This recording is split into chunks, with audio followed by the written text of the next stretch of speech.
ये स्टोरी जो मेरी है ये 2009-2010 की है, जब हमने एमडीआरटी करना शुरू किया था और मन में एक अलग से एक मोटिवेशन था कि बड़े क्लाइंट्स के पास जाएं, बड़े बड़े बिजनेसमैन के पास जाएं, जहां से हमें अच्छा प्रीमियम मिले। तो मैंने अपने क्लाइंट्स के रेफरल से दुर्ग भिलाई के एक बहुत अच्छे बिजनेसमैन के पास हमने अप्रोच की, उनसे टेलीफोनिक अपॉइंटमेंट हमने उनसे फिक्स की और उन्होंने हम ऑफिस लाया कि आप शॉप 11 बजे आप आ जाइए।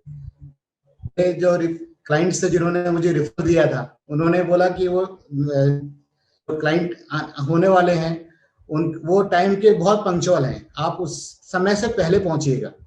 तो मैं 10:30 को उनके ऑफिस में पहुंच चुका था और जब हमें 11 बजे का अपॉइंटमेंट जब हमें उनसे मिला था, जब उन्होंने अपने उस 11 बजे हमें अपने चैम्बर पे बुलाया, तो हमने हमारा इंट्रोडक्शन हुआ। इंट्रोडक्शन होने के बाद उन्होंने एक लाइन में मुझे कहा कि आज मेरे नेटवर्क बहुत है, मेरी इंडस्ट्रीज बहुत हैं, मुझे इंश्योरेंस की जरूरत नहीं है। आप ऐसे रिफरल से आए हो कि मैं उनको मना नहीं कर पाया, लेकिन मुझे नहीं लगता कि मुझे इंश्योरेंस की जरूरत है।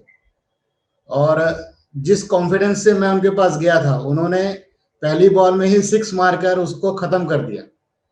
मैं उनके पास कैसे बैठूं, कैसे बात करूं, मुझे कुछ भी समझ में नहीं आ रहा था। उन्होंने और मैं उनका इंश्योरेंस करना चाह रहा था, ये हम सोच के गए थे कि हमें उनका इंश्योरेंस करना है, लेकिन हमारी चर्चा होने से पहले ही क्लाइंट ने एक लाइन पे साफ साफ कह दिया कि मेरी नेटवर्क और मेरा बैंक बैलेंस बहुत ज्यादा है, मुझे बिल्कुल भी इंश्योरेंस की जरूरत नहीं है। हमने सर से बात की और 5-7 मिनट के बाद ही मुझे महसूस होने लगा कि वो इंटरेस्टेड बिल्कुल नहीं है। मैं कितनी भी कोशिश करूं, वो इंश्योरेंस नहीं लेंगे।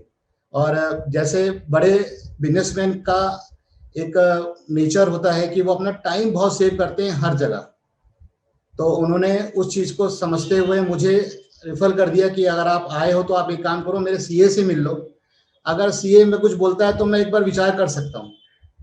तो हमारा कॉन्फिडेंस जो बहुत डाउन हो गया था, वो थोड़ा सा अप होके 40% पहुंचा कि चलो कुछ तो शायद दिख रहा है।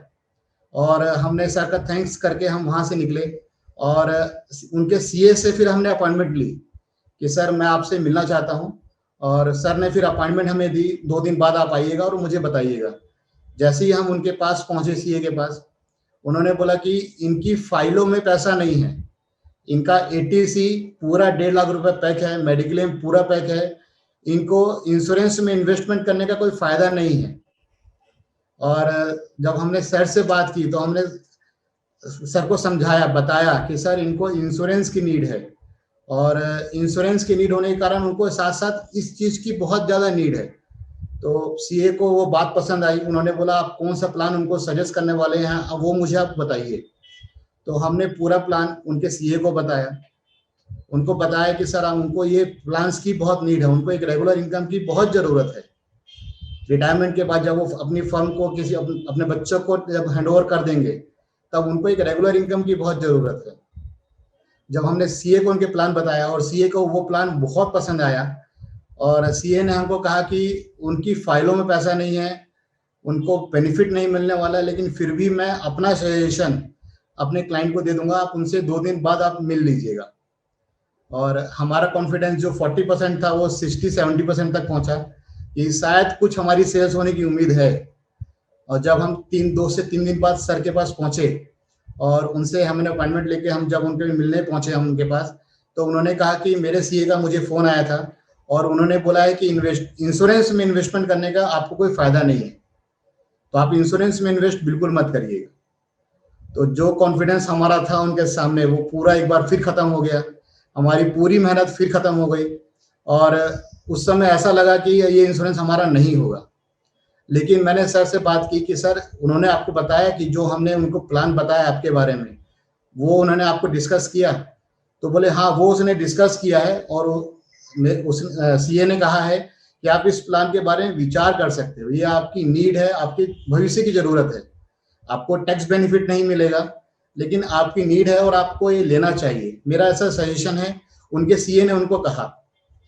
और वो जब सीए की बात उन्होंने हमको बताई तो उन्होंने बोला कि वो प्लान मुझे एक बार फिर से आप ब्रीफ करिए, मैं एक बार उसमें समझना चाहता हूँ। तो हमने उनको प्लान पूरा ब्रीफ किया। प्लान उनको बहुत पसंद आया। उनका सोचने का, बताने का एंगल पूरा अलग हो चुका था और सर प्लान बहुत पसंद आया और उन्होंने फिर हमें अपनी सहमति दी कि आप ये प्लान मेरा कर सकते हो। और मैंने उस समय उनका प्लान किया और वो उस समय मेरा सबसे बड़ा प्रीमियम था।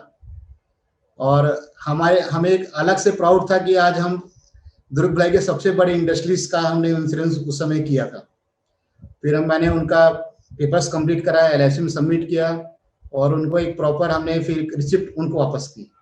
तो इस तरह मेरी वो जो एक सेल्स फर्स्ट शॉट में ना हो गई थी, वो हमने अपनी प्लान बता के और उसके पीछे लग के हमने उसको क्लोज किया।